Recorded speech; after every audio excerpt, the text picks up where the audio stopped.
तो हमारे मुख्य वक्ता श्री एस के सिंह साहब पूर्व आईएएस अधिकारी हम लोगों के बीच आ चुके हैं। और जैसा कि पहले लोक पहल अपना पूरा प्रचार प्रसार करता है कि उसकी रविवासरी श्रृंखला में हमारे आज के वक्ता कौन है। आज के वक्ता हमारे बहुत महनीय हैं, भारतीय प्रशासनिक सेवा के भूतपूर्व अधिकारी हैं। और हमारा सौभाग्य है कि आप इलाहाबाद विश्वविद्यालय से हैं, और इलाहाबाद विश्वविद्यालय का जो भूतपूर्व छात्रों का एसोसिएशन है, आप उसकी के अध्यक्ष भी हैं। और इस नाते आपसे एक हमारा विशिष्ट नाता भी बनता है। लोक पहल मुख्य रूप से सांस्कृतिक राष्ट्रवाद के प्रचार प्रसार करने के लिए उत्तर प्रदेश के यशस्वी मुख्यमंत्री पूज्य योगी आदित्यनाथ जी की नीतियों का प्रचार प्रसार करने के लिए योगी आदित्यनाथ जी की नीतियों को जनता के बीच ले जाना तथा जन समस्याओं को इस प्लेटफॉर्म के माध्यम से शासन की ओर उन्मुख करना, इस सोशल मीडिया के माध्यम से लोक पहल एक लगातार सकारात्मक हस्तक्षेप करता है। और लोक पहल के 5 हमारे सांस्कृतिक अधिष्ठान हैं, या हमारे 5 केंद्र हैं लोक पहल के वैचारिक केंद्र। एकात्म मानववाद के प्रणेता पंडित दीनदयाल उपाध्याय, जिनका स्लोगन था हर हाथ को काम और हर खेत को पानी। भारत में शिक्षा के स्वदेशीकरण, शिक्षा के राष्ट्रीयकरण और शिक्षा को भारत की सभ्यता और संस्कृति की ओर प्रेरित करना, उसको सन्मार्ग की ओर प्रेरित करने का उत्तरदायित्व भारत रत्न महनीय व्यक्तित्व पंडित मदन मोहन मालवीय का था। भारत में अपनी जड़ों की ओर जाने, जड़ों की ओर देखने और भारत की सांस्कृतिक दृष्टि से राष्ट्र को और विश्व को समझने के लिए 1925 में राष्ट्रीय स्वयंसेवक संघ की स्थापना हुई कि भारत अपने सांस्कृतिक मूल्यों को लेकर के समृद्धि की ओर बढ़े, भारत अपनी समस्याओं का सांस्कृतिक समाधान करे। इसके लिए हमारे लोक पहल के जो मुख्य सांस्कृतिक अधिष्ठान हैं या हमारे वैचारिक प्रेरणा स्रोत हैं, पूज्य राजेंद्र सिंह उप आख्यान रज्जू भैया, जो राष्ट्रीय स्वयंसेवक संघ के चतुर्थ सर संघचालक हैं, राम मंदिर आंदोलन को की प्रखर अग्नि प्रज्वलित करने वाले और उस सांस्कृतिक उत्पीड़न से राष्ट्र को मुक्त कराने के लिए राष्ट्र के याज्ञिक अनुष्ठान में अपना जो महत्वपूर्ण योगदान देने वाले ब्रह्मलीन महंत पूज्य अभयदेनाथ और राम मंदिर आंदोलन को प्रखरता से राष्ट्र के जन जन तक पहुंचाने वाले ऐसे हमारे पूज्य अशोक जी सिंघल लोक पहल के 5 वैचारिक केंद्र हैं, 5 हमारे सांस्कृतिक अधिष्ठान हैं। लोक पहल के लोक पहल के हमारे संयोजक डॉक्टर वी के सिंह जी साहब हैं प्रयाग विश्वविद्यालय से।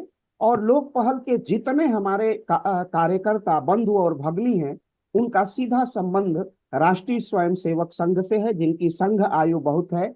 ऐसा ही एक महनीय व्यक्तित्व हम लोगों के बीच उपस्थित हैं, जो लोक पहल के मेरुदंड के रूप में काम करते हैं, जो वीर बहादुर सिंह पूर्वांचल विश्वविद्यालय में प्रबंधन के विभागाध्यक्ष और प्रोफेसर हैं। ऐसे प्रोफेसर अवनीश पार्थेडकर सर हम लोगों के बीच हैं और लोक पहल के मेरुदंड हैं। इसी प्रकार लोक पहल के जो अन्य जो उसके मीडिया को देखते हैं और महत्वपूर्ण स्तंभ हैं, डॉक्टर आलोक चौहान सर, जो मेरठ इंस्टीट्यूट ऑफ टेक्नोलॉजी से हैं, के निदेशक हैं। इसी प्रकार काशी हिंदू विश्वविद्यालय सर सुंदरलाल चिकित्सा विज्ञान संस्थान के वरिष्ठ वैज्ञानिक डॉक्टर संतोष कुमार सिंह हमारे लोक पहल के महत्वपूर्ण कार्यकर्ता हैं, हमारे महत्वपूर्ण स्तंभ हैं, वैचारिक केंद्र हैं। और हमारे लोक पहल की अध्यक्षता करते हैं डॉक्टर बी एल आर्या साहब, जो इलाहाबाद विश्वविद्यालय के पूर्व कुल सचिव हैं।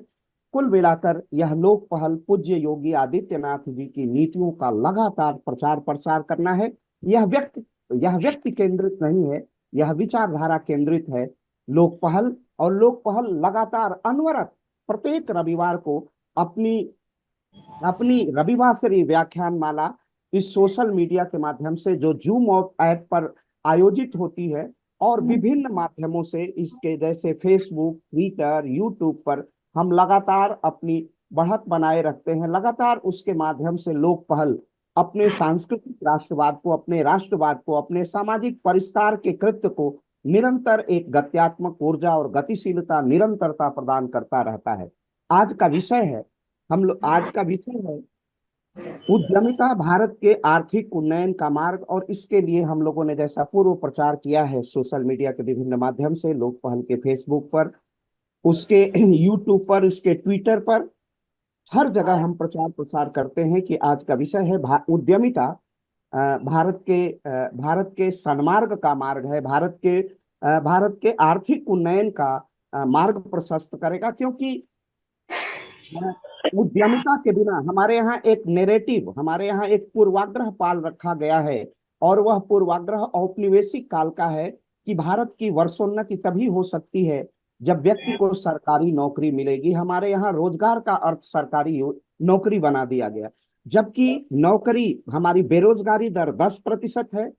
इतने विशाल जनसंख्या वाले भारतवर्ष में, भारत गणराज्य में केवल 8 करोड़ नौकरियां हैं। तो हम निश्चित रूप से हर युवा को रोजगार नहीं दे सकते हैं, और उसका एकमात्र साधन है उद्यमिता। और उद्यमिता के लिए हमारे यहाँ स्टार्टअप, इंटरप्रेन्योरशिप, हम कुशलता से आगे बढ़ सकते हैं। इसके अलावा हमारा कोई विकल्प नहीं है। और कम उम्र से ही हम व्यवसाय करें, जैसा कि माननीय प्रधानमंत्री जी का स्लोगन है, local for vocal, vocal for global.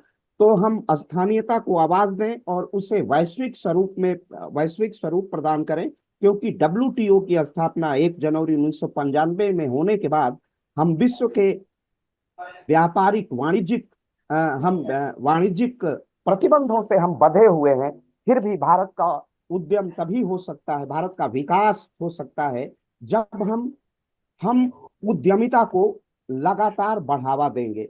उद्यमिता को अगर हम बढ़ावा नहीं देंगे तो हम अपने राष्ट्र को वैभव के शिखर पर नहीं ले जा सकते, हम अपनी GDP को नहीं बढ़ा सकते, हम अपने बेरोजगारी दर को कम नहीं कर सकते। तो आज के हम बीज वक्तव्य के लिए, जैसा हमारे मुख्य अतिथि बोलेंगे, पूरे विषय पर सम्यक प्रकाश डालेंगे, लेकिन उसके पहले प्रबंधन के और इस आर्थिक पहलुओं के बड़े विद्वान प्रोफेसर अवनीश पार्थीकर सर को हम 10 मिनट बीज वक्तव्य के लिए आमंत्रित करते हैं। Professor Avneesh Parthikar sir. जी, बहुत बहुत धन्यवाद। सभी को प्रणाम। आज के कार्यक्रम के मुख्य वक्ता श्रीमान SK सिंह साहब, हमारे सबसे प्रिय डॉक्टर विजय सिंह साहब, कार्यक्रम का संचालन कर रहे डॉक्टर अखिलेश जी, एवं अन्य बंधुओं भगिनियों। आज का जैसे कार्यक्रम जिसका शीर्षक है उद्यमिता भारत के आर्थिक विकास के उन्नयन का मार्ग है, उससे पहले मैं थोड़ा सा लोक पहल के बारे में मुझे बताने के लिए आग्रह किया गया है। तो यह लोक पहल किसी भी प्रकार का राजनीतिक मंच नहीं है, यह उन प्रबुद्ध लोगों का मंच है इसमें मुख्य रूप से सकारात्मक बातों का प्रचार प्रसार इस मंच से होता है। और जितनी भी आपकी सरकारी योजनाएं हैं, उन योजनाओं को जन जन तक पहुंचाने का अभियान है, जिसमें हमारी मुख्य रूप से जो प्राथमिकता है कि लोकपाल मंच के माध्यम से समग्र विकास के लिए अपना योगदान देना, समरस विकास का, समरस समाज के विकास का मार्ग प्रशस्त करना एवं सकारात्मक संवेद प्रयास करना, ये हमारी 3 प्रमुख प्राथमिकता है। इन प्राथमिकताओं के आधार पर यह मंच अपना कार्यक्रम आगे बढ़ाता है। हमारे मुख्य रूप से आज के कार्यक्रम का जो उद्देश्य है वो है हमारा युवा, और लगभग 60 करोड़ युवा 35 साल से नीचे की आयु वर्ग के हैं। इतना बड़ा मैन पावर एक तरफ से वरदान भी है, तो अगर इसको सही हैंडल नहीं किया गया तो अभिशाप भी हो सकता है।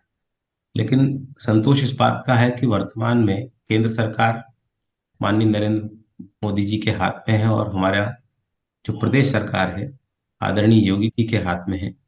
और जिस तरह से ऊपर से जो निर्णय लिए जा रहे हैं और जिस तरह की योजनाओं का कार्यान्वयन हो रहा है, उससे एक आशा तो प्रतीत होती है। और मुख्य उद्देश्य यह है कि हमारा युवा जॉब सीकर न बने जबकि जॉब प्रोवाइडर बने। और एकदम सही कहा अखिलेश त्रिपाठी जी भाई साहब ने कि अंग्रेजों के जमाने में यह हुआ कि अगर सरकारी नौकरी है उसी को ही रोजगार युक्त मनुष्य माना जाता था, जबकि यह पूरी सच्चाई नहीं। 2027 तक का लक्ष्य है कि $5 ट्रिलियन इकोनॉमी भारत को बनाना है, और लगभग 20% जनसंख्या उत्तर प्रदेश में रहती है। तो आदरणीय योगी जी ने $1 ट्रिलियन इकोनॉमी, जिसको उन्होंने सहर्ष इस चुनौती को स्वीकार किया, और इस तरफ हमारा प्रदेश बहुत ही तेजी से आगे बढ़ रहा है। अभी पिछले दिनों ही मैं समाचार पत्र के माध्यम से पढ़ रहा था, जिसमें 40,000 करोड़ का एफडीआई इस उत्तर प्रदेश में आया है। और इसका सीधा सकारात्मक प्रभाव यह दिखाई देता है कि 1.1 यानी करोड़, 1 करोड़ 10 लाख नौकरियां सीधा उत्तर प्रदेश के खाते में आने वाली हैं। और इससे और कठिन लक्ष्य है 2027 में, तो यह समझ में आ रहा है कि अभी $4 ट्रिलियन इकोनॉमी को एक दिन टच किया था भारत की अर्थव्यवस्था को। लेकिन 2030 का लक्ष्य और थोड़ा सा कठिन रखा गया है केंद्र सरकार ने। और उन्होंने कहा कि 2030 तक $8 ट्रिलियन इकोनॉमी का लक्ष्य रखा है। और $1 ट्रिलियन इकोनॉमी को अगर हम आसान शब्दों में कहें तो 1 ट्रिलियन का मतलब होता है 10 खरब। 10 खरब को कहेंगे तो एक के आगे 12 बिंदियां लगा देंगे तो यह 10 खरब होता है। यह 10 खरब रुपए नहीं है, डॉलर है। अगर इसमें अगर हम 82 का गुणा कर देंगे तो ये संख्या बहुत बड़ी हो जाती है। ऐसा कहते हैं कि साहब कैलकुलेटर फेल हो जाएगा। तो जितना जैसे पाई है, अगर पाई का आकार जितना बढ़ा देंगे तो सबके हिस्से कुछ ना कुछ आता है। क्योंकि क्रिटिसिज्म ऐसे होता है कि अगर आपने अम, आकार बढ़ा दिया अर्थव्यवस्था का तो क्या किसको लाभ मिलेगा कि नहीं मिलेगा। तो इसलिए कि अर्थव्यवस्था का जब आकार बढ़ाएंगे तो सबके हिस्से कुछ ना कुछ आएगा। अगर अभी बात कर रहे हैं कि एमएसएमई के बारे में बात कर रहे थे, तो एमएसएमई का मतलब है कि एमएसएमई एक ऐसा माध्यम है जो समग्र विकास में योगदान देता है। Micro and small medium enterprises का मतलब यह है कि वे उद्योग जो छोटे छोटे कस्बों में चलाए जाते हैं। क्योंकि चीन का भी यही मॉडल रहा है और चीन हमारे यहाँ से काफी आगे निकला है। उसका मुख्य है कि उसके समग्र विकास में एमएसएमई का बहुत बड़ा योगदान है। और यह जो अर्थव्यवस्था की इक्वल डिस्ट्रीब्यूशन में विश्वास रखता है। क्योंकि ऐसा नहीं कि कुछ पॉकेट्स में आर्थिक गतिविधियां चलें और वहीं के लोग ही उसका लाभ उठाएं। और उसका परिणाम यह होता है कि जब कुछ पॉकेट में आर्थिक गतिविधियां चलती हैं तो माइग्रेशन बहुत तेजी से होता है। और जब माइग्रेशन गांव, सुदूर गांव से युवा वर्ग जाता है दिल्ली, बॉम्बे और नोएडा, गाजियाबाद और कई कई जगह जाता है, तो वहां देखा कि वहां के संसाधन तो कम पड़ने लगते हैं, वहां पर गांव भी खाली होते हैं।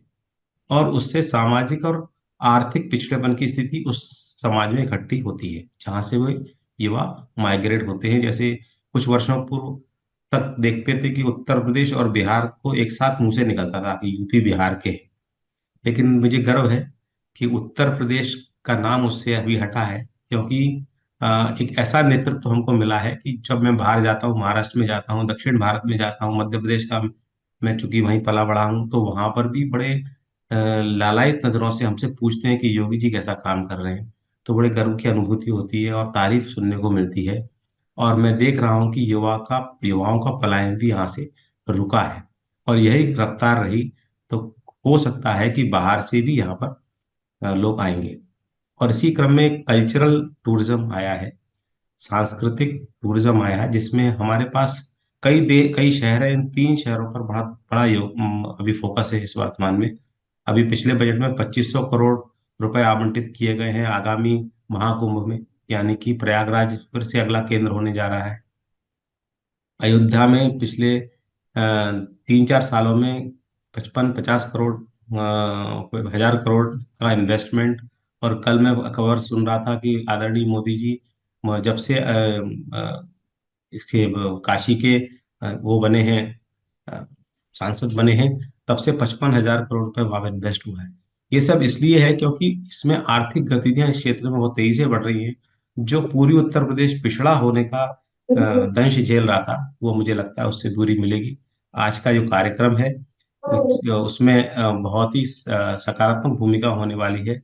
हम एक ऐसे वक्ता को सुनने जा रहे हैं मुझे ऐसा लगता है कि मुझे ज़्यादा समय लेना चाहिए, क्योंकि हम जैसे देखते हैं हमारा जो लोगो है, इस लोगो में चार शब्द, चार स दिए हुए हैं। संकल्प है, सुशासन है, समाधान है और समृद्धि है। इन चारों का समावेश इस तरह के कार्यक्रम हम कर रहे हैं, और प्रत्येक रविवार को हम एक मूर्धन्य विद्वान को सुनते हैं। आज भी हमको सुनने का अवसर प्राप्त होगा। मैं इन्हीं शब्दों के साथ अपना वक्तव्य समाप्त करता हूँ। जय हिंद, वंदे भारत। बहुत बहुत आत्मीय आभार प्रोफेसर अवनीश पार्थेकर सर। आपके विज वक्तव्य से पूरी तरह से ये बात उभर के आ गई कि किस तरह भारत का आर्थिक उन्नयन हो सकता है, उद्यमिता उसका किस तरह एक माध्यम हो सकता है, कितना हमारा जो सांस्कृतिक टूरिज्म है, कल्चरल टूरिज्म बढ़ रहा है, उससे कितने लोगों को जिन स्थानों पर विकास हो रहा है, प्रयागराज उसमें पुनः अग्रिम पंक्ति में आने वाला है। तो पूरी उद्यमिता की उसकी शून्य से शिखर तक की यात्रा, और भारत किस तरह उद्यमिता के सहारे अपना आर्थिक उन्नयन कर सकता है। मैं बड़ी विनम्रता से पूर्व आईएएस अधिकारी जिनका एक विशेष प्रशासनिक अनुभव है और उद्यमिता उनका बड़ा प्रियतर विषय है, मैं ऐसे ही भूतपूर्व प्रशासनिक सेवा के, भारतीय प्रशासनिक सेवा के अधिकारी श्री एसके सिंह साहब को आमंत्रित करता हूं कि अपना पाठ्य प्रारंभ करें। धन्यवाद डॉक्टर अखिलेश त्रिपाठी जी। मैं अपने को सौभाग्यशाली समझता हूँ कि लोक पहल के 5 मूर्धन्य सांस्कृतिक अवधारणा के प्रणेताओं में से 2 लोगों से मेरा साक्षात्कार हुआ है। माननीय सूरजी सिंघल, जब मैं सिटी मजिस्ट्रेट था बनारस में, तो प्राय वहाँ वो विजिट करते थे। और ब्रह्मलीन वैद्यनाथ जी, जब मैं गोरखपुर में 2000 में तैनात था, तो उनका दर्शन करने का सौभाग्य प्राप्त हुआ था। बाकी महान विभूतियों के साहित्य और उनके वक्तव्यों से यथा समय अवगत होता रहा हूँ। धन्यवाद त्रिपाठी जी। और इस वार्ता में मीडिया के माध्यम से जुड़े सभी सज्जनों को मेरा नमस्कार। संक्षेप में मेरा परिचय यह है कि मेरा नाम सुरेश कुमार सिंह है। मैं प्रयागराज का रहने वाला हूँ और इलाहाबाद विश्वविद्यालय से मैंने प्राचीन भारतीय इतिहास में 1981 में परास्नातक की डिग्री प्राप्त किया। तदुपरांत मध्य प्रदेश सिविल सेवा में मेरा चयन हो गया। वहाँ लगभग 1 वर्ष में डिप्टी कलेक्टर रहा। उसके बाद 1986 बैच में उत्तर प्रदेश में डिप्टी कलेक्टर के पद पर चयनित हुआ। विभिन्न जिलों में प्रशासनिक सेवा करने के उपरांत 2005 में आईएएस कैडर प्राप्त हुआ और जिलाधिकारी के रूप में भदोही में कार्य करने का मुझे अनुभव मिला, तथा अंतिम मेरी तैनाती शुगर फेडरेशन और चीनी निगम में प्रबंध निदेशक के रूप में रही। तो ये मेरा सूक्ष्म परिचय है। और वर्तमान समय में इलाहाबाद विश्वविद्यालय पुरातन छात्र परिषद का अध्यक्ष हूँ और उसके दायित्वों का निर्वहन कर रही हूँ। मित्रों, ये बड़ी खुशी की बात है कि मुझे अपनी सेवा काल के अंतिम दिनों में वर्तमान मुख्यमंत्री जी माननीय श्री योगी आदित्यनाथ जी के साथ काम करने का अवसर मिला और मुंडेरवा तथा पिपराइच में 2 नई चीनी मिलों की स्थापना करने का और उनका शिलान्यास माननीय मुख्यमंत्री जी के साथ कराने का अवसर मिला। साथ ही 2 चीनी मिलों की पेराई क्षमता में वृद्धि और 2 आशवनी जो होती हैं डिस्टिलरी, उनका भी उद्घाटन कराने का अवसर मिला। मैं प्राकारांतर से ये कहना चाहता हूँ कि मुख्यमंत्री जी की कार्य प्रणाली, उनके विचार और अधिकारियों से कार्य लेने की क्षमता तथा सूक्ष्मतर स्तर पर जाकर के विभिन्न प्रोजेक्ट्स की समीक्षा और उनका पर्यवेक्षण करना की बात जो वर्तमान समय में लोक प्रसारित है, उसका मैं चश्मदीद गवा रहा हूं। और मैं अपने को भाग्यशाली समझता हूं कि मुझे उनके साथ काम करने का अवसर मिला और उनका आशीर्वाद भी मुझे प्राप्त होते हैं। धन्यवाद मैं देना चाहूंगा लोकपाल को, जिन्होंने मुझे आज आपके इस मंच के माध्यम से उद्यमिता भारत के आर्थिक उन्नयन का मार्ग इस विषय पर अपने विचार व्यक्त करने का अवसर दिया है। जहां तक मैं समझता हूं, वेबिनार का उद्देश्य और इसका जो विषय है कि भारत के आर्थिक उन्नयन का मार्ग उद्यमिता है, इस पर प्रकाश डालना है। उद्यमिता से संबंधित नवाचार एवं व्यवहारिक रूप से कैसे जन सामान्य के लिए इसको उपयोगी बनाया जाए, संबंधित योजनाओं को जन साधारण तक कैसे पहुंचाया जाए। मुझे लगता है कि इसके पीछे हमारा हिडन एजेंडा यही है जो हमने इस विषय का चयन किया है। मित्रों, समाचार पत्रों के माध्यम से, मीडिया के विभिन्न माध्यमों से सरकार की तमाम योजनाओं की जानकारी जन सामान्य तक सुलभ हो गई है और बहुत सारे ऐसे माध्यम हैं जिनसे हम योजनाओं के संबंध में जानकारी प्राप्त कर सकते हैं। मुझे ऐसा महसूस होता है कि उद्योग लगाना और उद्योग चलाना एक तरह से एक हौसले के ऊपर डिपेंड करता है। तो मेरे मन में ऐसा भाव आ रहा है कि जो युवाओं के अंदर प्रतिभा और कौशल छिपा हुआ है, जो करंट है उसको कैसे प्रवाहित किया जाए, कैसे माचिस की तीली का इस्तेमाल करके उस फायर को प्रज्वलित किया जाए, इसकी विशेष आवश्यकता प्रतीत है। मेरे उद्बोधन से ऐसा प्रतीत होगा कि मैं कदाचित सरकारी योजनाओं के प्रचार प्रसार की ओर अपना ध्यान न केंद्रित करते हुए जो युवा वर्ग के अंदर इंस्टिक्ट है, जो फायर है, जो कार्य करने की क्षमता है, उस प्रसुप्त क्षमता को उद्वेलित और प्रेरित करने को लक्ष्य रख करके अपना उद्बोधन रखने की कोशिश करूंगा। संस्कृत साहित्य में उद्योग के बारे में कहा गया है कि उद्यमेन ही सिद्ध्यन्ति कार्याणि न मनोरथैः न ही सुप्तस्य सिंहस्य प्रविशन्ति मुखे मृगा। उद्यम से ही कार्य की सिद्धि होती है। सिर्फ आप इच्छा करेंगे तो कार्य की सिद्धि नहीं होगी। अगर सोता हुआ सिंह चाहे कि उसके मुंह में उसका शिकार हिरण आ जाए तो ये असंभव है। दूसरा, मुझे एक और श्लोक याद आ रहा है कि उद्योगिनम पुरुष सिंहम उपैति लक्ष्मी दैवेन देयमिति का पुरुषा वदन्ति दैवम निहत्य कुरु पौरुषमात्म सत्या यत्ने कृते यदि न सिद्ध्यति को अत्र दोषः। कहते हैं कि पुरुष रूपी सिंह को लक्ष्मी, जो उद्योगी है, उद्योगशील है, लक्ष्मी उसी का वर्ण करती है और सब कुछ भाग्य से प्राप्त होता है, ऐसा तो कायर पुरुष ही कहते हैं। भाग्य को, दैव को छोड़ करके अपना पौरुष करें, अपने कर्म को करिए तो सफलता मिलेगी। लेकिन यह भी संभव है कि आप कर्म करें और तब भी न सफलता प्राप्त हो। तो लास्ट में कहते हैं कि यत्ने कृते यदि न सिद्ध्यति को अत्र दोषः। अगर यत्न पूर्वक प्रयास करने पर भी आपको सफलता नहीं मिलती तो फिर देखिए कि इसमें दोष कहाँ है, या फिर इसमें आपका दोष नहीं। हमारे विषय में 5 शब्द हैं मुख्य रूप से।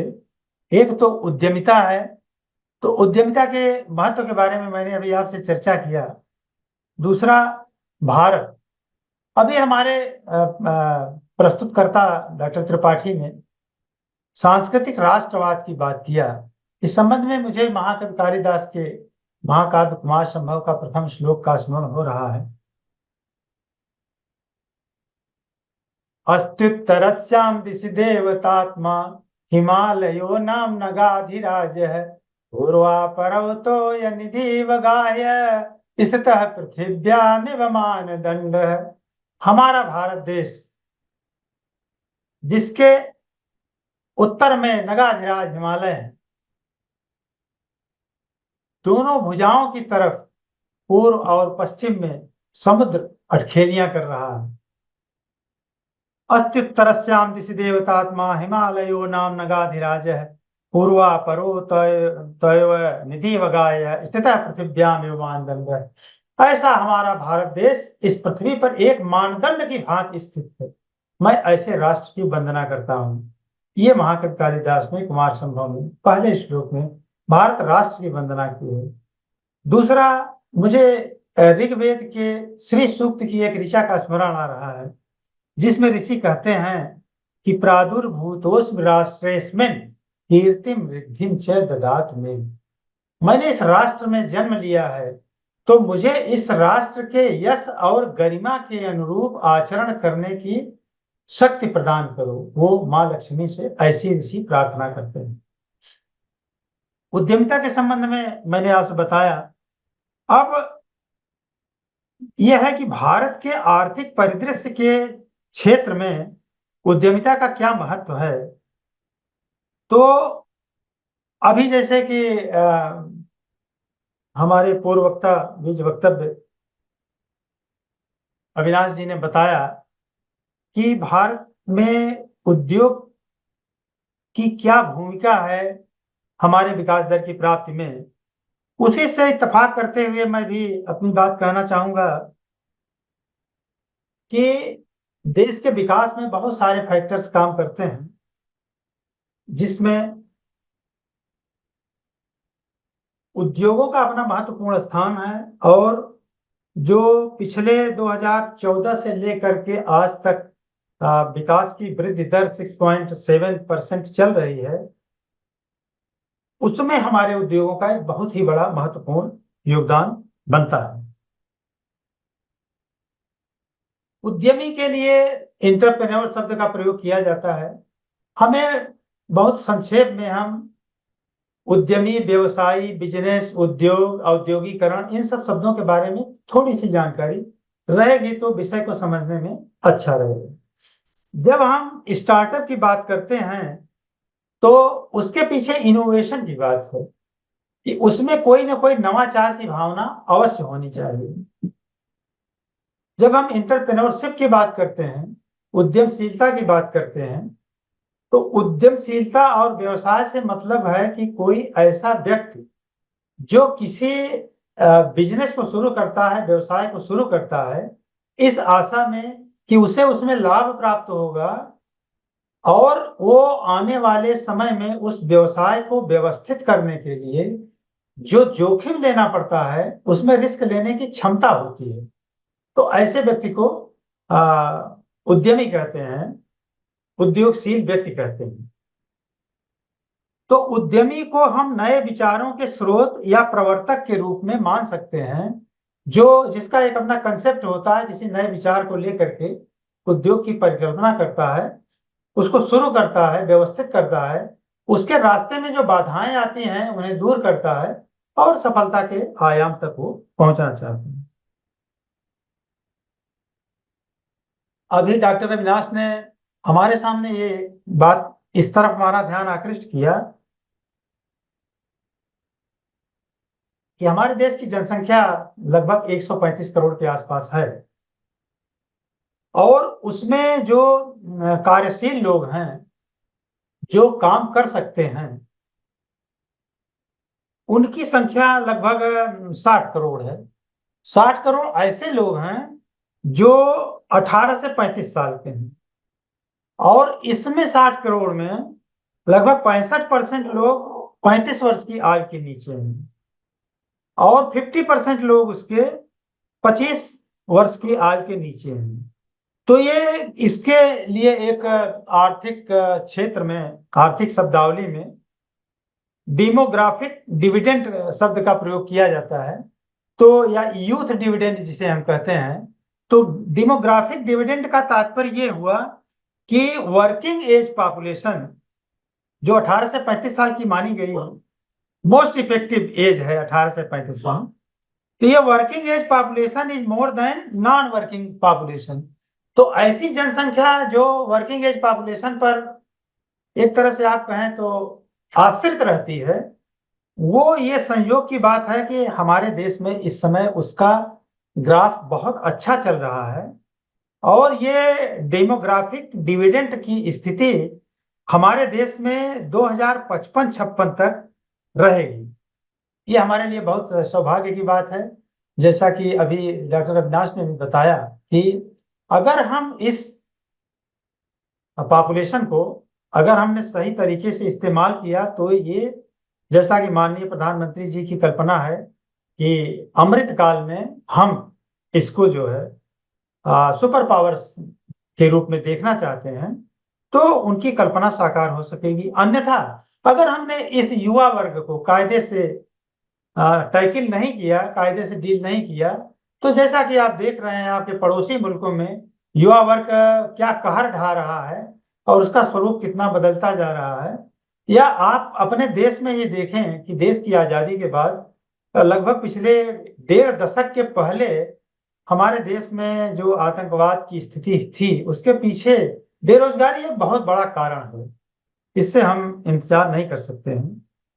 तो हमारा जो गवर्नमेंट ऑफ इंडिया की मिनिस्ट्री ऑफ स्टैटिस्टिक्स है उसमें यूथ इन इंडिया पर एक लेख प्रकाशित अभी हुआ है जिसमें विस्तार से इस बात का उन्होंने उल्लेख किया है कि कैसे हम अपने देश की इस आबादी को, वर्किंग पॉपुलेशन को किस तरह से हम इस्तेमाल कर सकते हैं। दूसरी चीज यह है कि 2014 से और 2019-20 तक भारत के इस जीडीपी की वृद्धि में जो उद्यमिता का योगदान रहा है उसे अगर हम उसी पर चर्चा करें तो एक सत्र उसके लिए अलग से आयोजित किया जा सकता है कि उद्योगों के, छोटे स्तर के उद्योगों में, बड़े उद्योगों ने और विभिन्न सेक्टर्स में किसका कितना योगदान रहा है और उनके लिए कौन कौन सी योजनाएं चल रही हैं, इस पर अलग से भी विस्तार में चर्चा की जा सकती है। अभी संक्षेप में हम यही सिर्फ एक इंगित करना चाहेंगे कि एक उद्योगों की प्रभावी भूमिका देश की जीडीपी के ग्रोथ में रही है। साथियों, भारत के आर्थिक उन्नयन में उद्योगों की या उद्यमशीलता की क्या भूमिका रही है, एक विस्तृत परिप्रेक्ष्य में अगर हम देखें तो हमें अपने देश के प्राचीन इतिहास की ओर अगर हम नजर डालेंगे, मैं बहुत विस्तार से नहीं जाऊंगा, हालांकि मैं प्राचीन इतिहास का विद्यार्थी रहा हूं, तो मेरा कोई भी वक्तव्य बिना भारतीय संस्कृति और भारतीय इतिहास के परिप्रेक्ष्य में देखे हुए मुझे पूर्णता का अनुभव नहीं होता है। फिर भी जैसे जो प्राचीन समय में हमारा उद्योग बेसिकली मसालों के व्यापार पर और एक सिल्क रूट होता था, उससे हम अपना व्यापार करते थे।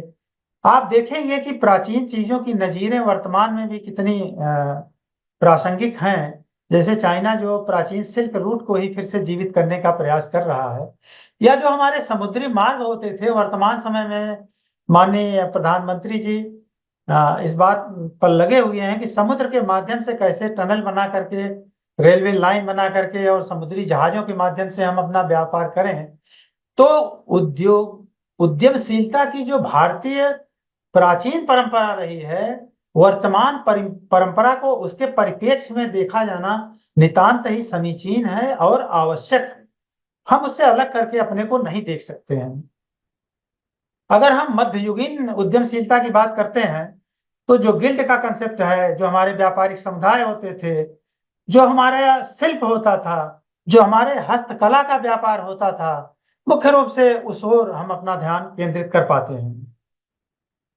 औपनिवेशिक काल में हमारे उद्योगों को किस तरह से ब्रितानी हुकूमत ने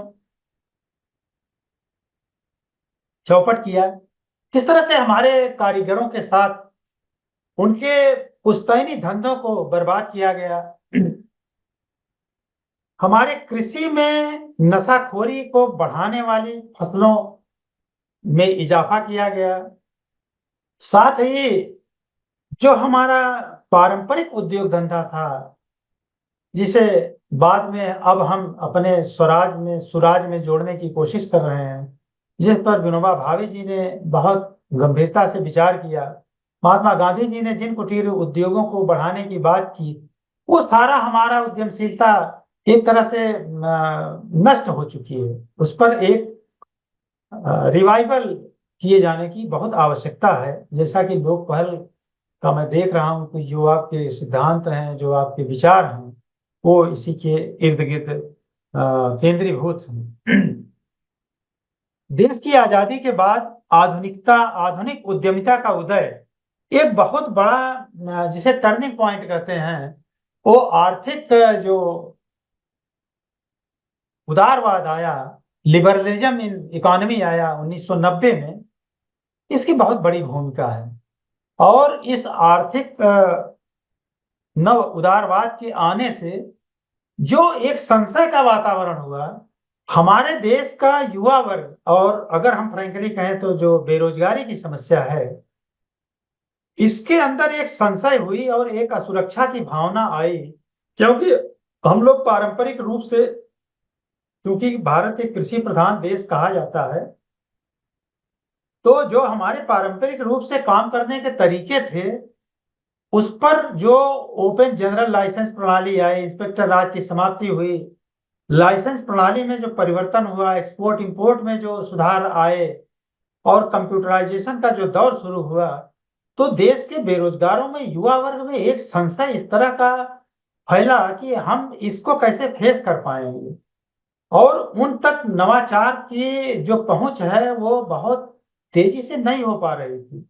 तो हमारा युवा वर्ग बहुत दिग्भ्रमित था और उसके अंदर बहुत ही असुरक्षा की भावना घर कर गई थी। लेकिन हम लोगों को वास्तव में बिना किसी प्रिजुडिस और हठवाद के इस बात को स्वीकार करना चाहिए कि युवा वर्ग के अंदर जो रोजगार को लेकर के और आर्थिक सुधार की जो नीतियां हैं, उसमें जो माननीय प्रधानमंत्री जी की और ये योगी आदित्यनाथ जी, माननीय मुख्यमंत्री जी उत्तर प्रदेश सरकार का जो कार्य करने का ढंग है, जो तरीका है, वो चाहे नीतियों का निर्धारण हो अथवा नीतियों के क्रियान्वयन की शैली हो, दोनों को आप पाएंगे कि इतने प्रभावी ढंग से चल रहा है कि आप अगर 2014 से लेकर के और 2023 तक का ईयर वाइज ग्राफ देखें, किसी भी क्षेत्र में देखें, अगर आप ये देखते हैं कि पिछले 5 वर्षों के एक पैकेज पर आप देखें कि उद्योग के क्षेत्र में और आर्थिक सुधारों के क्षेत्र में नीतियां जो बनाई गई और नीतियों के क्रियान्वयन का जो परिणाम रहा, उसका जो आउटपुट रहा, इसको अगर आप कोई संकलन करें, एक ग्राफ के चार्ट के माध्यम से दिखाएं, तो आप पाएंगे कि देश की आजादी के बाद वाकई ये कोई ढिंढोरा पीटने की बात नहीं है और अपना गाल बजाकर लाल करने की बात नहीं है। इसकी पुष्टि आप क्षेत्र में जा करके ग्रास रूट लेवल पर सर्वे करके और आर्थिक आंकड़े जो संस्थाएं प्रस्तुत करती हैं देश और विदेश की, उनकी रिपोर्टाज के आधार पर ये आप बिल्कुल कह सकते हैं कि उद्यमशीलता के सुदृढ़ बनाने में उत्तर प्रदेश सरकार और केंद्र सरकार की नीति नियामक जो लोग हैं, नीति नियंता हैं, चाहे वो हमारा नीति आयोग हो, जिसे पहले योजना आयोग हम कहते थे, या प्रशासनिक इकाई हो, प्रशासनिक इकाइयों के मौलिक स्वरूप में परिवर्तन करते हुए कार्यशीलता की वृद्धि के लिए, कार्य कौशल को बढ़ाने के लिए जिन नीतियों का क्रियान्वयन किया जा रहा है, वो वाकई तारीफ की बात है।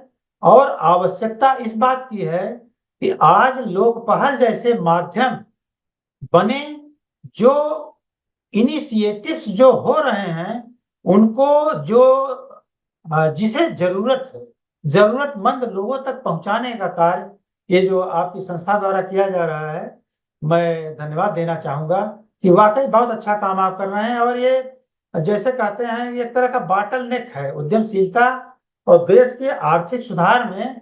ये बाटल नेक है कि जो हमारी नीतियां हैं उनको हम जन सामान्य तक, लाभार्थी तक शायद पहुंचाने में उतना सफल नहीं हो पा रहे हैं जितना की अपेक्षा की जाती है। तो साहब, अब ये है कि उद्यमिता को सफल बनाने में जो सरकारी पहल है उसके संबंध में मैंने आपको थोड़ा प्रकाश डाला, जिसमें भारत सरकार और उत्तर प्रदेश की बहुत सारी स्कीमें हैं। स्टार्टअप इंडिया है, मेक इन इंडिया है, वोकल फॉर लोकल है, लोकल फॉर ग्लोबल है, और ओडीओपी है, वन डिस्ट्रिक्ट वन प्रोग्राम है, बहुत सारी स्कीम्स हैं। इस पर मैं सुझाव देना चाहूंगा कि इस पर अलग से कार्यक्रम रख करके जो इस विषय के जानकार लोगों हों, तो सरकारी नीतियों के संबंध में, पर्टिकुलरली केवल नीतियों के संबंध में एक अलग से कार्यक्रम रखा जाए तो बेहतर होगा। क्योंकि उस विषय को टच करना और उस पर प्रकाश डालना फिर उस विषय के साथ अन्याय होगा, हम न्याय नहीं कर पाएंगे हम लोग। सवाल यह है कि जो आर्थिक उन्नयन की दशा में उद्यमशीलता का रोल है, उसमें हमको चुनौतियां क्या क्या हैं, क्या क्या दिक्कतें हमको आ रही हैं। अब जैसे एक शब्द आजकल कृत्रिम बुद्धिमत्ता है, आर्टिफिशियल इंटेलिजेंस। हम सब लोग जानते हैं कि आर्टिफिशियल इंटेलिजेंस के आने से और जिस तेजी से ये काम कर रहा है, नो डाउट कि जो आदमी 10 आदमी 100 आदमी लाख आदमी काम कर रहे हैं, उसको आर्टिफिशियल इंटेलिजेंस का एक सॉफ्टवेयर, एक चिप उस काम को कर देगी। तो बट नेचुरल है कि इससे जो है जो काम करने वाले लोग हैं उनकी छंटनी बहुत होगी। आप किसी क्षेत्र में देख लीजिए, लिटरेचर के क्षेत्र में देख लीजिए, मेडिकल के क्षेत्र में देख लीजिए, और शिक्षा के क्षेत्र में तो एआई का काम इतना हो गया है कि आप किसी विषय पर टॉपिक दे दीजिए तो आप उसका मैटर निकल करके आ जाएगा। तो बहुत ज्यादा बेरोजगारी आने की संभावना है। लेकिन ये भी सत्य है कि नेसेसिटी जो है, आवश्यकता ही आविष्कार की जननी है। जब समस्या पैदा होती है तो उसी समस्या से उसका निदान निकलता है। और स्ट्रेस मैनेजमेंट का एक बहुत अच्छा तरीका ये है कि जो कैलमिटी आती है, हमारे सामने विषम परिस्थितियां आती हैं, उन्हीं से हमको उन्हीं में हम अवसर तलाशते हैं। आप देखिए, कोविड की बीमारी आई और भारत ने, हिंदुस्तान ने कोविड की नई वैक्सीन खोजी और उसका इलाज संभव हुआ। उसी तरह से ये जो इलेक्ट्रॉनिक्स में जो जिस तरह की चुनौतियां आ रही हैं, आज आवश्यकता इस बात की है कि उसका विकल्प खोजा जाए और उससे हम क्या फायदा उठा सकते हैं, इसको देखें। ऐसा बताया जाता है कि जो वर्तमान समय में ये रोजगार प्राप्त करने की जो स्थिति है, उसकी समस्या, दिक्कत तो है ही है। लोग बताते हैं कि आईआईएम लेवल पर भी जो रोजगार प्लेसमेंट होता था उसमें काफी कमी आई है। और हम देखते हैं अभी हमारे सामने सिपाही की भर्ती का जो इम्तहान हुआ था, जिसमें 60,000 रिक्तियों के विपरीत लगभग 48 लाख जो है परीक्षार्थी उसमें आए। तो ये बहुत बड़ी संख्या है, जो ये दर्शाती है कि अब आप सोचिए कि 48 लाख में केवल 60,000, 1 लाख लोगों को, बमुश्किल आधे लाख लोगों को नौकरी मिलेगी। तो ये हमारे सामने एक विषम स्थिति है। तो इसका विकल्प निश्चित रूप से रोजगार परक कार्यक्रमों का निर्माण और उनमें लोगों को लगाया जाना ही है। अगर हम देखते हैं विभिन्न सेक्टर में, आर्थिक क्षेत्र में, तो मुझे ऐसा लगता है कि दो ऐसे सेक्टर हैं जिनमें हमें काम करने की ज्यादा आवश्यकता है। हो सकता है कि मेरे विचार से बहुत लोग सहमत ना हो। एक तो एग्रीकल्चर सेक्टर है और दूसरा जो है एमएसएमई का सेक्टर है।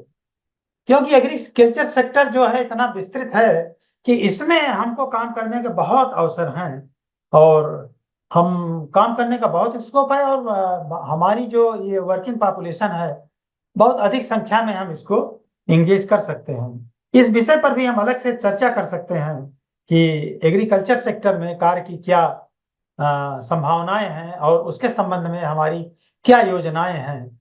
कृषि के संबंध में भारत सरकार और उत्तर प्रदेश सरकार ने बहुत ही अच्छा काम किया है। इसके बारे में भी हम लोग अलग से विचार करें तो लोगों को बहुत फायदा पहुंचा है। अब यह है कि किसी भी उद्यमी को उद्यम खड़ा करने में क्या फ्लो चार्ट बनता है, कैसे वो काम करेगा, इसके बारे में, चूंकि आज जो ये हमारा प्लेटफॉर्म है, इस पर हमारी ऑडियंस ऐसी नहीं है कि हम उसे एड्रेस करें कि भाई तुम उद्यमी को कैसे स्थापित करोगे। That is a separate topic, वो एक अलग विषय है। उसका जो फ्लो चार्ट बनता है वो ये बनता है, उद्योग क्या होते हैं, कितनी तरह के होते हैं, कौन सा उद्योग में कितनी धनराशि लगेगी, कैसे उद्योग खड़ा किया जाएगा, उसकी मेंटरिंग की एक स्टेज होती है। फिर मेंटरिंग के बाद उसको, उसका प्रोजेक्ट डीपीआर बनाए जाते हैं। फिर बैंक से ऋण दिलाने की एक व्यवस्था होती है। फिर बैंक से ऋण दिलाने की कितनी स्कीम्स होती हैं, there are so many ifs and buts are there. तो इसके लिए एक फ्लो चार्ट होना है। तो अगर हम इस तरह का कार्यक्रम बनाएं, आपके इस माध्यम से, पटल के माध्यम से, मैं आप लोगों को ये सबमिशन करना चाहूंगा कि हम डायरेक्ट जो लाभार्थी हैं उन तक अपनी पहुंच बनाएं और उनको ये बताएं कि भाई किसी पर्टिकुलर जॉब को करने के लिए, उद्योग करने के लिए तुम्हें क्या करना पड़ेगा। क्योंकि ये फैक्ट है कि वो उस लेवल तक दिग्भ्रमित है, वो कंफ्यूज्ड है कि what to do and how to proceed further. उसे पता नहीं है, वो निर्णय नहीं ले पा रहा है। तो ये मेरा सुझाव है कि हमें जो है लाभार्थी का चयन, उसकी मेंटरिंग और उसका कौन सा उद्योग वो करे और फाइनेंसिंग, ये सारी चीजें हमें बतानी चाहिए। ये बात सही है कि लगभग 98%, 95% स्टार्टअप फेल होते हैं, माफ कीजिएगा, आपके स्टार्टअप फेल होने की बात कर रहा हूँ, बिजनेस फेल होने की बात नहीं कर रहा हूँ। There is a minor difference in the startup and the business. तो स्टार्टअप के पीछे कोई नवाचार होता है, आदमी अपनी कोई थिंकिंग फिलॉसफी लेके आता है, उसको लोग नर्चर करते हैं। जैसे अटल इंक्यूबेशन सेंटर है, तो वहाँ नर्चरिंग की एक टीम होती है जो उसके इस आइडिया को नर्चर करती है, फिर उसे फाइनेंस दिलाया जाता है। तो वो आंकड़े कहते हैं कि 100 स्टार्टअप शुरू होते हैं तो 98 फेल हो जाते हैं। इसका मतलब ये नहीं हुआ कि 98 बिजनेसमैन फेल हो जाते हैं। लेकिन अभी मैं आपको स्टार्टअप के इनोवेशन के बारे में भी चर्चा करूंगा। हम 28 फरवरी को राष्ट्रीय विज्ञान दिवस मनाते हैं। डॉक्टर रमन के बारे में, रमन इफेक्ट के बारे में, जिन्हें नोबेल प्राइज मिला था, उन्हीं की याददाश्त में सन 87 से राष्ट्रीय विज्ञान दिवस मनाया जाता है। अब ये बड़ी खुशी की बात है कि 2024 में जो 28 फरवरी को, आगे 2 दिन बाद, हम राष्ट्रीय विज्ञान दिवस मनाने जा रहे हैं।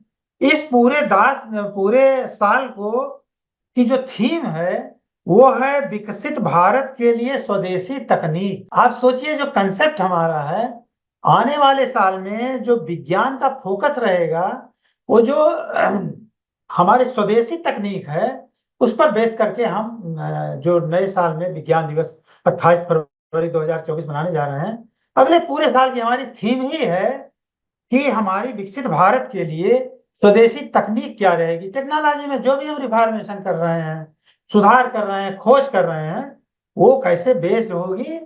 पूरा हमारा ये थीम है, साल भर हम इस पर काम करेंगे कि टेक्नोलॉजी में स्वदेशी टेक्नोलॉजी को हम कैसे लेकर के आए। 2020-21 में नेशनल रिसर्च फाउंडेशन को जो 50,000 करोड़ का बजट दिया गया है, वो बजट सिर्फ रिसर्च में इस बात के लिए दिया गया है कि उसमें जो है वो इनोवेशन की चीजें आएंगी, नवाचार, नई विचारों पर शोध किया जाएगा।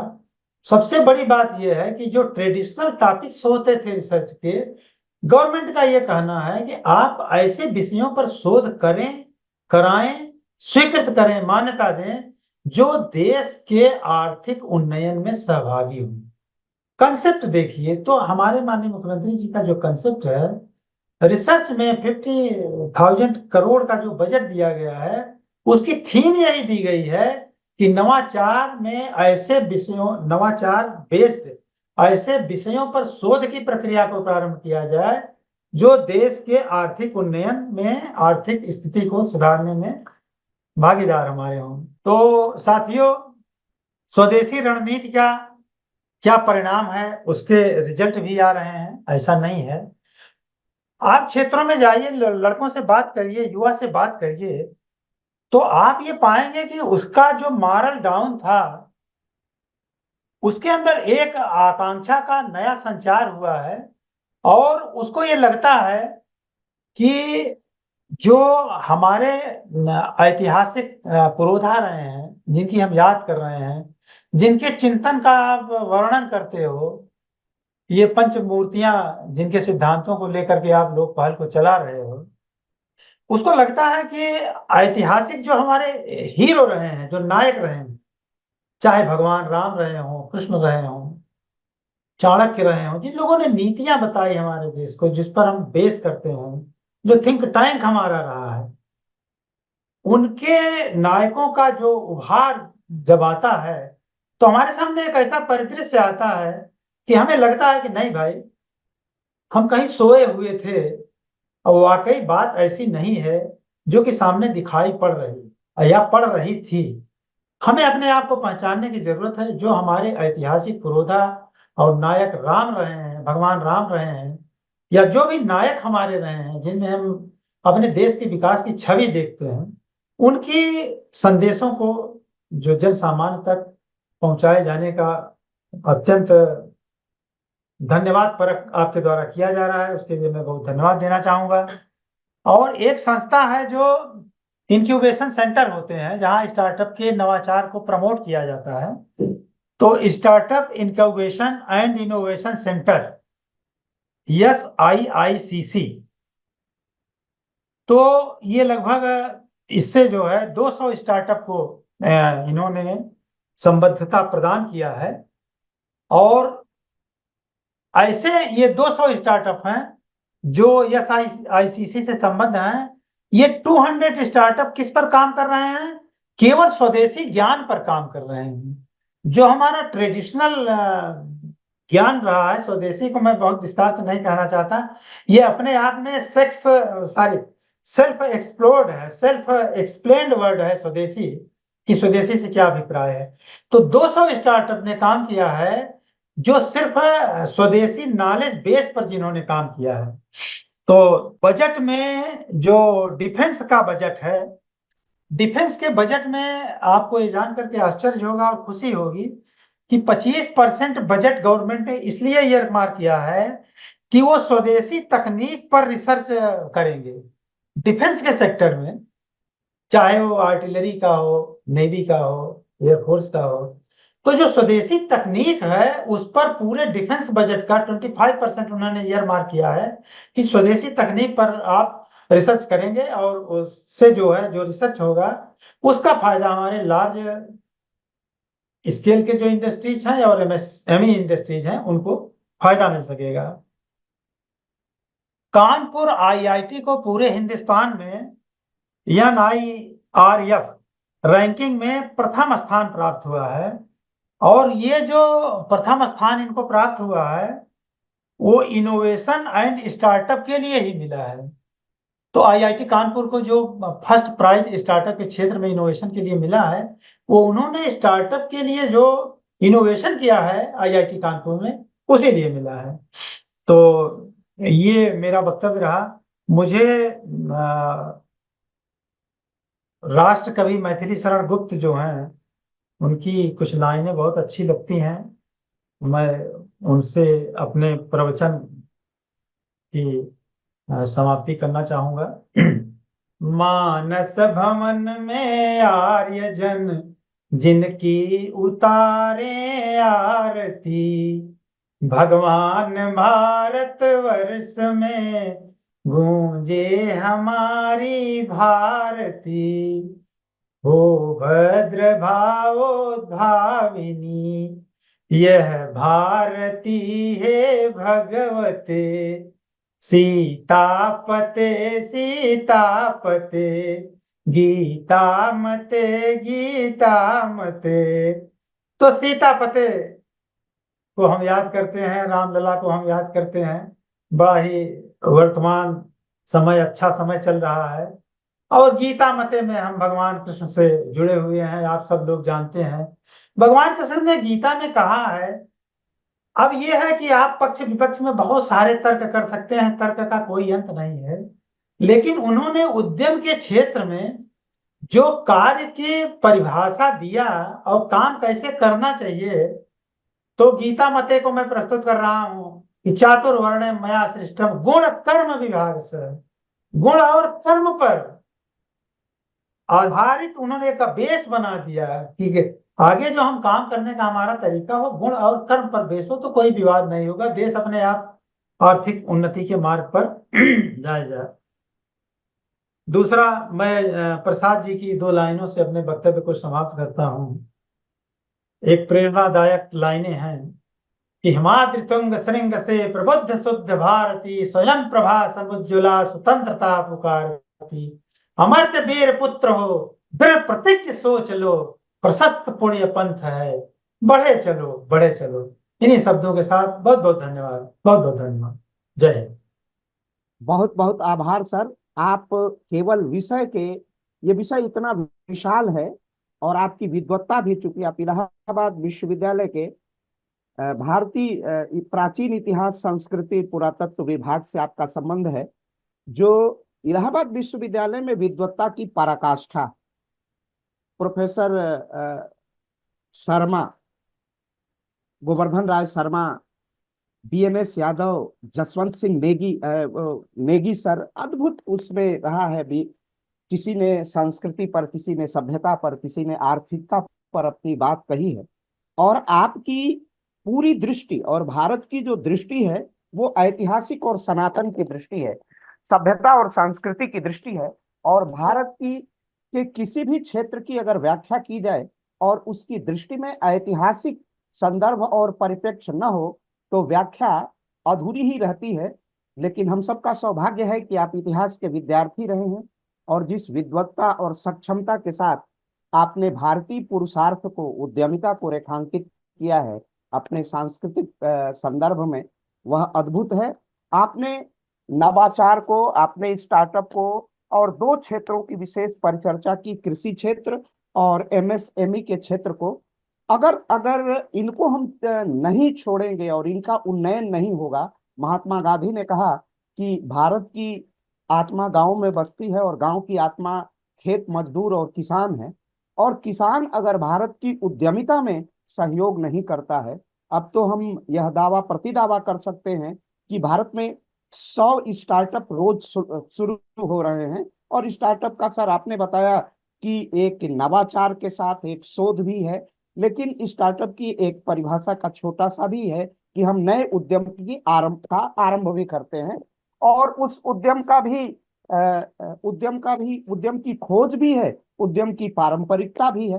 तो इन दोनों छोरों से बध के उद्यमिता को सर आपने भारतीय पुरुषार्थ के संदर्भ में स्वदेशी, विकेंद्रीकरण, स्वावलंबन, स्वरोजगार, इन सब को आपने रेखांकित किया, अपनी चिंता भी व्यक्त की कि किस प्रकार भारत को हम आर्थिक उन्नयन की ओर ले जाएंगे। क्योंकि एक विशाल जनसंख्या, 60,000 नौकरी है और 24 लाख लोग उसके लिए आवेदन कर रहे हैं। तो इसमें एक संतुलन बनाना होगा, और संतुलन का मार्ग उद्यमिता से ही निकलेगा। हम कृषि आधारित, जिसे हम एफपीओ कहते हैं, फार्मर प्रोड्यूसर ऑर्गेनाइजेशन, इन संस्थाओं को जब तक हम गांव को लेके विकेंद्रीकरण करके उद्यमिता को गांव को लेकर के नहीं चलेंगे, तब तक आर्थिक उदारीकरण के इस नव युग में, जिसके अभिकेंद्र में वाणिज्य है, भारत का वैश्विक वाणिज्य है, तब हम वैश्विक स्तर पर वो अचार बने तो भारत का हो, वो पापड़ बने तो भारत का वैश्विक बाजार में जाके बिके। इन तकनीक का, इस पक्ष का हमें ध्यान देना होगा।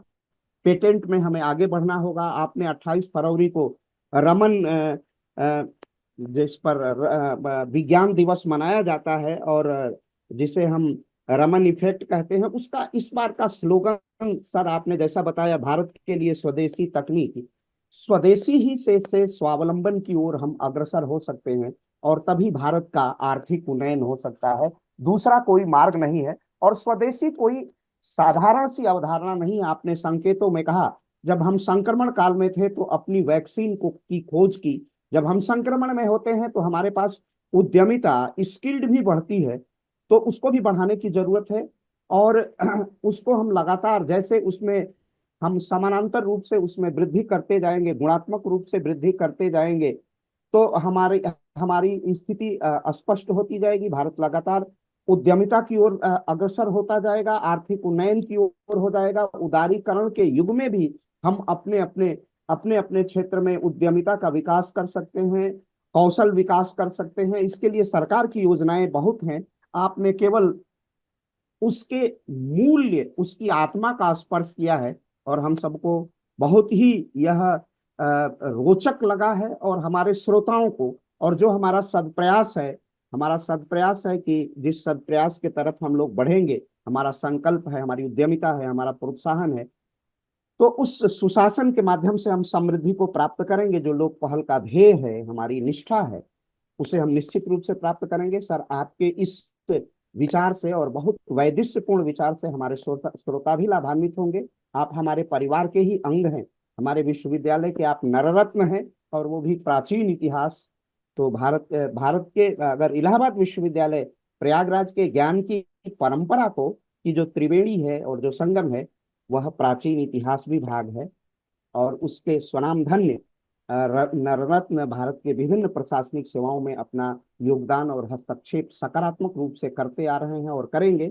आपका बहुत बहुत आभार, बहुत बहुत अभिनंदन।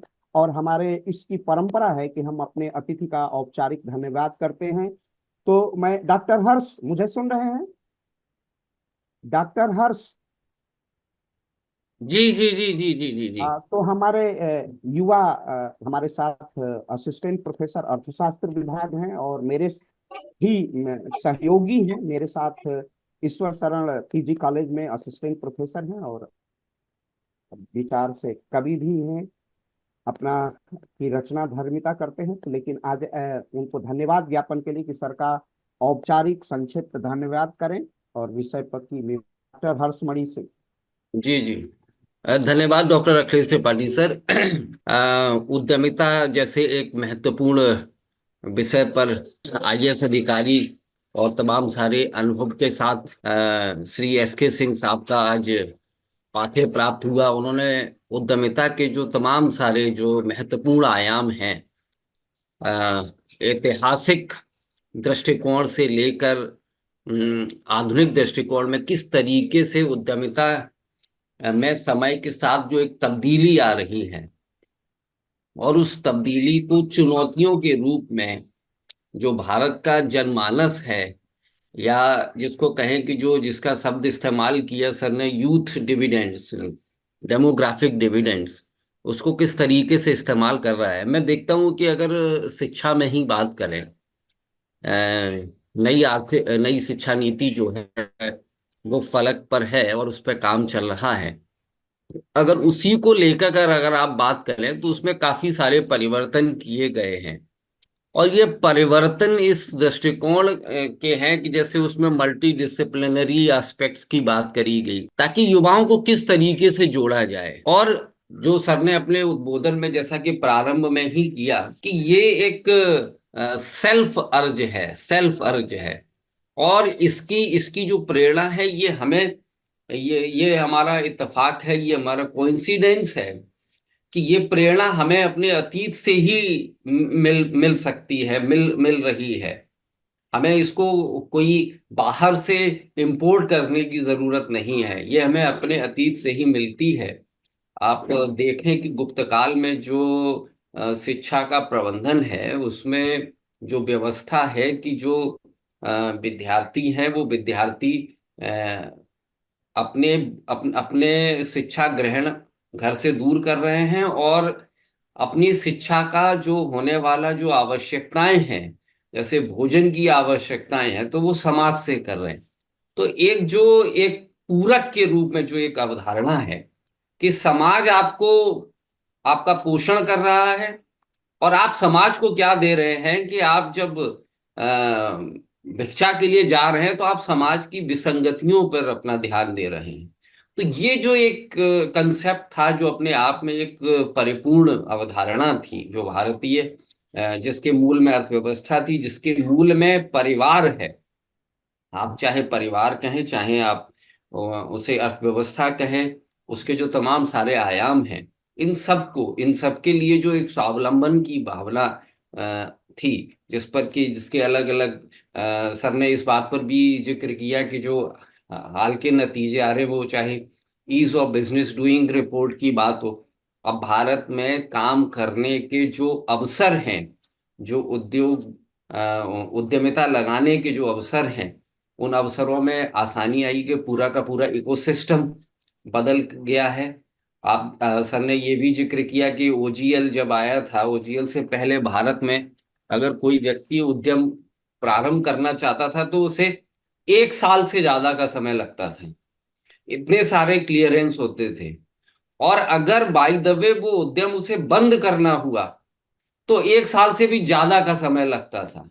तो कितना कठिन दौर था जब ओपन जनरल लाइसेंस किया गया। और आज हम देखें, जब हम ease of business doing report देख रहे हैं, तो भारत में लगातार काम करने के अवसर, और चाहे वो केंद्र सरकार हो चाहे राज्य सरकार हो, इन सबका उद्देश्य है कि कम से कम 100 दिन पर इसे लाना है कि जब भारत में कोई भी उद्यम को प्रारंभ किया जा सके। और जिसका नतीजा आप ये भी देख रहे हैं कि भारत में यूनिकॉर्न काफी मात्रा में ज्यादा से ज्यादा संख्या में आ रहे हैं। तो ये एक बेहतर अवधारणा है। विचारधारा के लेवल पे देखें तो कई लोग इसे हल्के स्तर पर देखते हैं कि भारत में जो रोजगार के अवसर हैं उन्हें कमतर दर्जे के रोजगार के रूप में प्रस्तुत किया जा रहा है, जबकि ऐसा नहीं है। हम अपने मूलभूत कामों को ही अगर ब्रांडिंग करें तो मेरे ख्याल से बेहतर तरी नजर आएगा। आप देखें कि भारत में सहकारिता के क्षेत्र में इफ्को एक बहुत बड़ी कंपनी है, दूसरा एफएमसीजी सेक्टर्स में अमूल ने एक बहुत बड़ा काम किया। ये सब अंतर्राष्ट्रीय स्तर की कंपनियां हैं और जिनकी ओरिजिन में सहकार रहा, कोऑपरेटिव रहा। तो ऐसे जो उदाहरण हैं उनसे हमें सभी सबक लेना चाहिए। हमारे जो युवा हैं उस तरफ देखें, अपनी शिक्षा में परिवर्तन को उस नजरिए से देखें। शिक्षकों के सामने भी एक चुनौतियां हैं कि वो आजकल के छात्रों के सामने किस तरीके से अपने आप को प्रस्तुत करने। पढ़ने के तरीके बदले हैं, पढ़ाने के तरीके बदले हैं, समाज में परिवर्तन आ रहा है। तो हमें लगता है कि उद्यमिता कोई एक पॉइंट ऑफ टाइम की आवश्यकता नहीं है। It's a continuous process, and if you want to lead over the world, तो it is entire need of the country.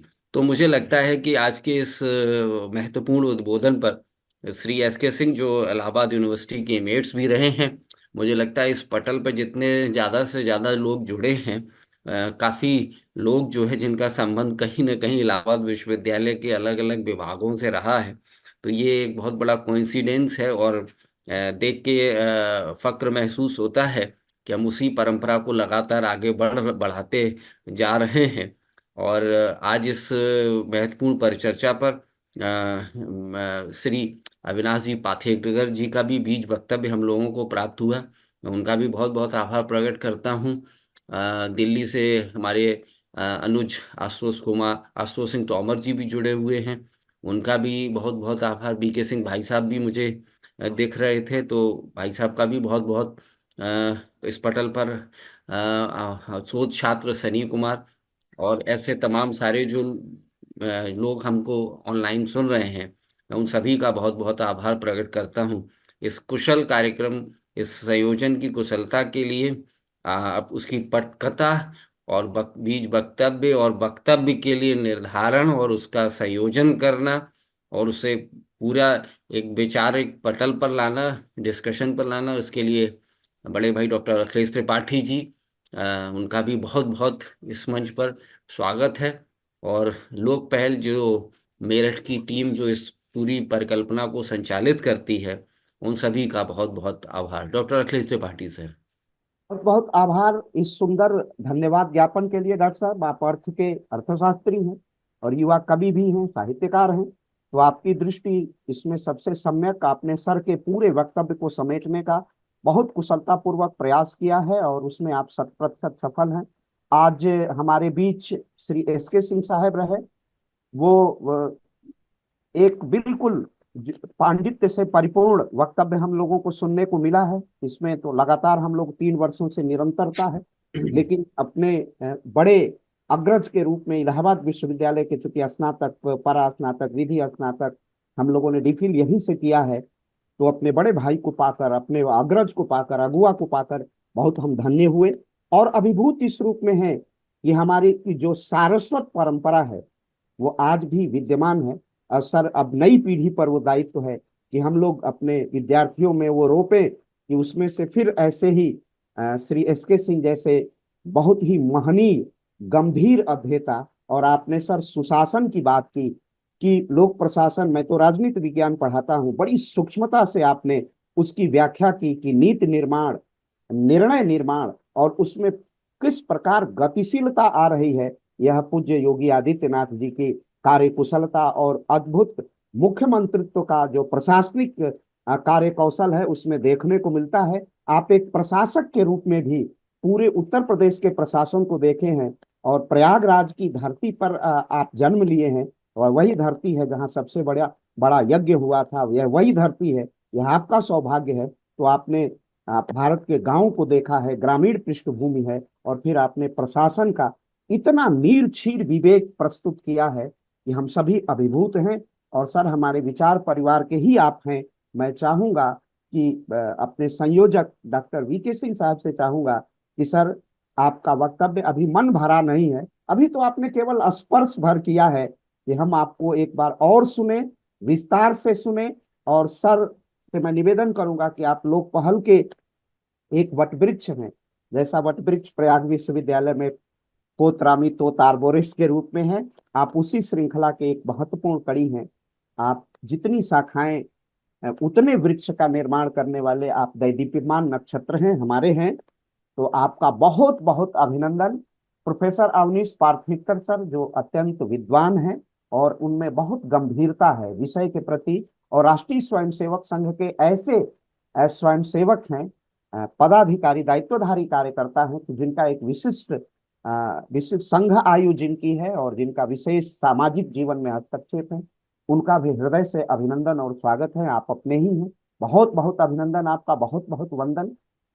Doctor VK Singh साहब जो हम लोगों के स्वदेशी जागरण मंच के राष्ट्रीय प्रचार टोली के प्रमुख हैं और सदस्य हैं, और स्वदेशी जागरण मंच के तो ही हैं, संघ आयु आपकी बहुत है, ऐसे आपका भी बहुत बहुत अभिनंदन। आशुतोष सिंह तोमर जो दिल्ली से प्रचारक हैं, दिल्ली के प्रचारक हैं, वो भी हमसे जुड़े रहते हैं और बहुत सहयोग करते हैं, और तरुण हैं, तेजस्वी हैं, उनका भी बहुत बहुत अभिनंदन और स्वागत। और इस लोकपहल के जो मीडिया का प्रबंधन करते हैं और जिनसे लोकपहल लगातार अपनी गत्यात्मक ऊर्जा बनाए रहता है, ऐसे डॉक्टर आलोक चौहान सर का बहुत बहुत अभिनंदन। बहुत बहुत श्री संतोष सर का, डॉक्टर संतोष सर का बहुत बहुत अभिनंदन।